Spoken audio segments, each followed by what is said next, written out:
What's going on, everyone? Hope you're doing well. Today, I've got a bit of a sad video.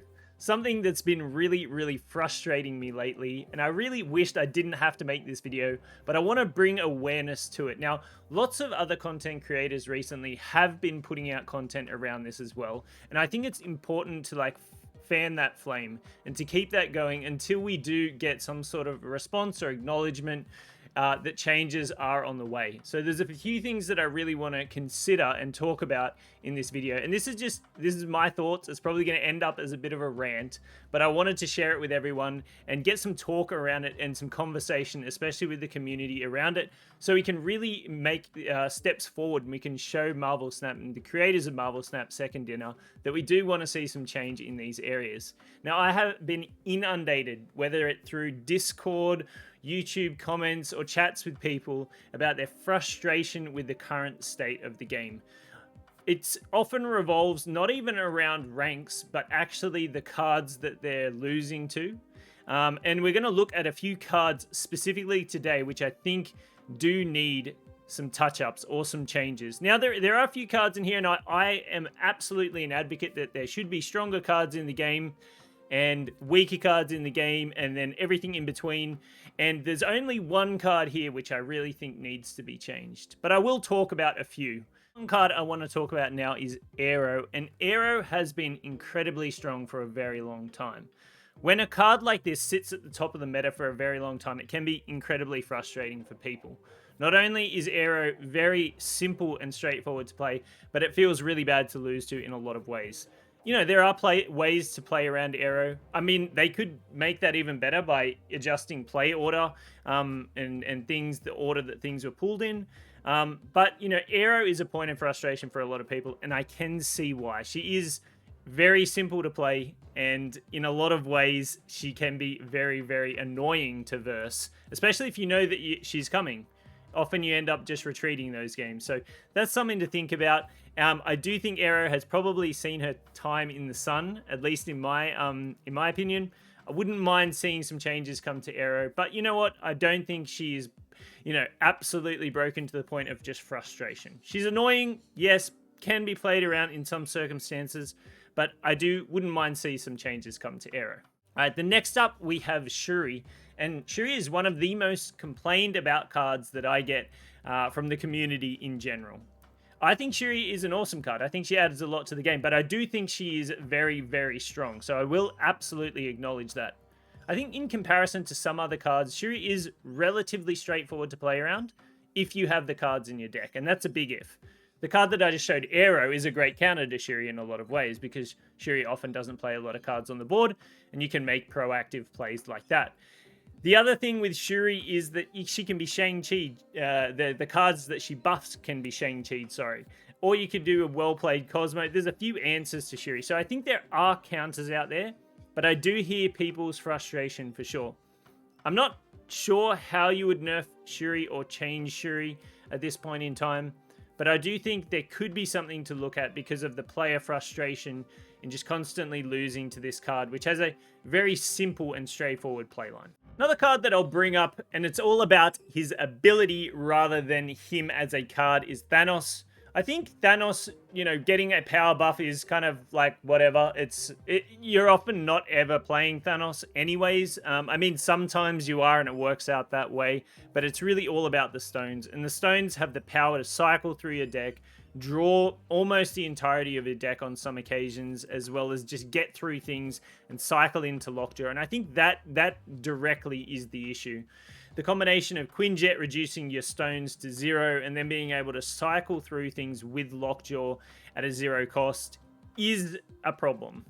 I'll say that. But I don't think Thanos is the problem. I think it's a combination of all these things. And I'm not going to go ahead and propose solutions to this, but what I think is there needs to be some sort of critical look at this card so it doesn't frustrate players quite as much. Now, there are some counterplay interplay with this, specifically with Thanos and Lockjaw, and you can kill Monga. There's lots of different answers to that, but I think the combination of cards that fit into the current meta deck is really oppressive, and that leads me to my final card that I'll talk about. So the last card, and the one that I really want to focus in on, is Leech, because I think Leech is actually the biggest problem in MarvelSNAP right now, by a long way. I think Shiri, yes, strong. Aero, very good. I think these cards can be played around. The problem with Leech is a higher cost card with low power, which means you get tempo loss. But if you can pair that with a Lockjaw and with a free roll with a stone into Lockjaw, and then Leech comes out, you are essentially playing it out on the board with no tempo loss, hitting your opponent's potentially big hand and just shutting down the game. And I think there's a few things to consider with this. It is an awful feeling to get leeched. It feels unfair that a card with only 3 power can shut down the rest of your game, but it does. And a huge thing with Leech that I think is super, super frustrating is that there is very little interplay that you can do other than a proactive Cosmo on the location of Lockjaw or potentially doing something like that. Even Leech played out on turn 5 is also very oppressive. The other big thing that I want to call out is this card is anti-fun. It's like anti-everything that you want to do in the game. MarvelSNAP is an incredibly fun game. Amazing abilities, animations, everything. Leech cancels it all. None of that comes off when there's a Leech in play. And for me, that's a shame. That's like a big shame that it's actually in the game. Now, everyone's going to have different opinions, but for me, I think that's an actual problem with the game where you're taking the enjoyment out of the game by a single card that's being played. And when a card like this takes over the meta, not only does that particular match you're playing in get unfun, but every single game you play is really, really unfun and frustrating.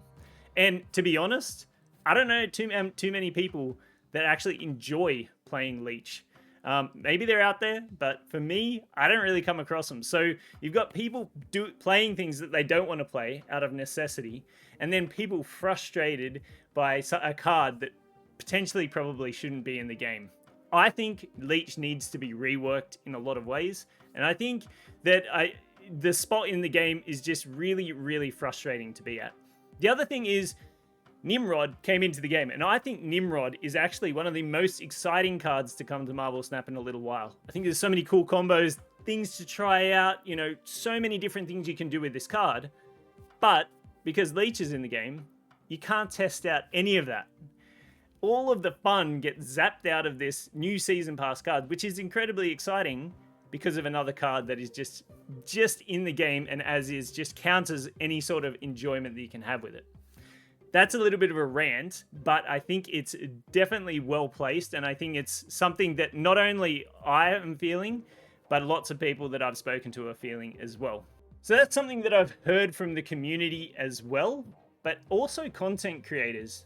Lots of content creators like myself try and put out daily content, if not really regular content, showcasing super fun decks, things that we enjoy playing, showcasing really cool combos or new interactions or the season pass card and definitely cool things that you can do with it.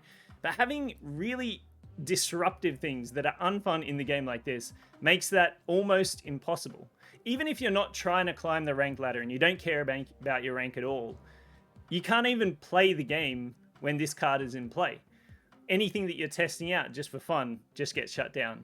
So for me, massive point of frustration, not only hearing that coming from the community, but also from people that are creating content around it, which is a big shame, and I think it's a missed opportunity. So fingers crossed, hopefully we get a response from MarvelSNAP and Second Dinner soon about this, with some changes hopefully on the way, because I want to keep creating, you know, interesting content with cool decks for people to try out, whether they be super competitive meta decks or they're just something fun that you can try out. I'm keen to do all of that, but at the moment, I feel like I'm stuck. I either play Thanos or I just leave, or I just don't even do anything at all. So it's a little bit frustrating. That's a rant. I hope you enjoyed it. I hope you hear me. Let me know in the comments what you think. Maybe you have completely different thoughts on it, and that's okay too. Let's have a chat in the comments and see what people think. I'm going to take off. Until the next video, I'll catch you then.